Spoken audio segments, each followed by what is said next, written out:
আমরা বাবা কিছু পাগল না, আমরা হলো একটু মাথা সোগার ছাই যদি পাই আমগো হেরে আমরা বুকিতে নেই কোথায় আছে।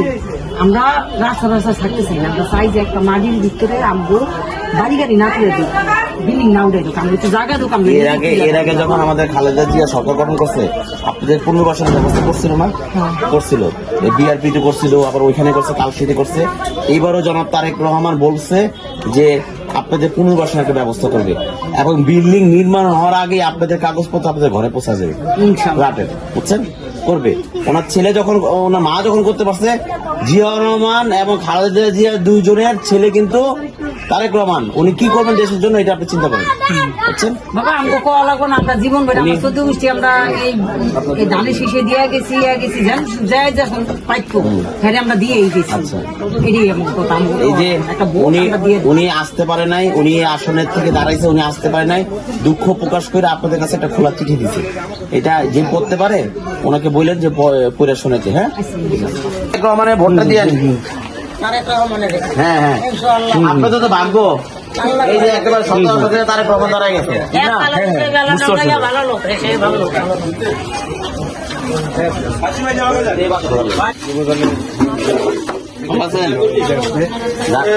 ভোটটা দিয়েন,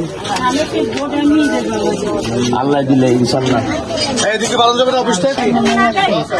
এর আগে যখন খালেদা জিয়া সরকার গঠন করছিল তখন তো আপনাদেরকে পুনর্বাসনের ব্যবস্থা করছে, তাই না? এবারও করবে ইনশাল্লাহ। এই যে ভালো স্যার, ভোটটা দিয়ে এই চেয়ারম্যান বিএনপির পক্ষ থেকে এই যে আপনি একটু রিপ্লেটে নিয়ে যান আপা। একটা খোলা চিঠি আছে, এটা পড়বেন। এটা খোলা চিঠি আছে, এটা আপনি পড়েন। হ্যাঁ, এটা আপাতত আছে, এটা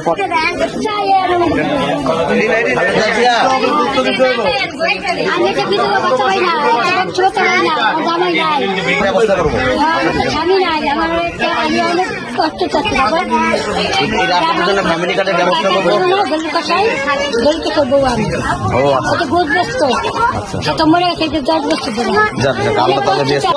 রাখেন, একটা খোলা চিঠি দেন।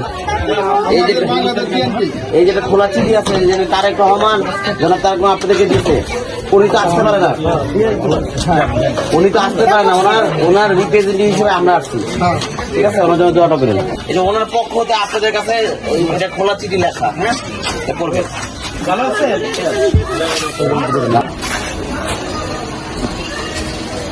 ভোটা তো না ধানের শেষে ভোটটা দিন।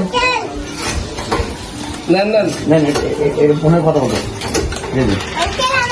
পাঠাইছে দুঃখ প্রকাশ করে, এই জন্য উনি আসতে পারে না, গেছে খোলা চিঠি দিচ্ছে আপনাদের। হ্যাঁ,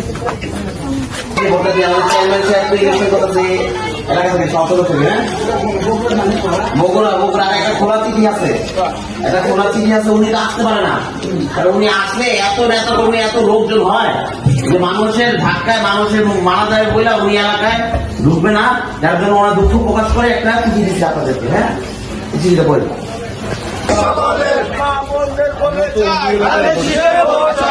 ভোটার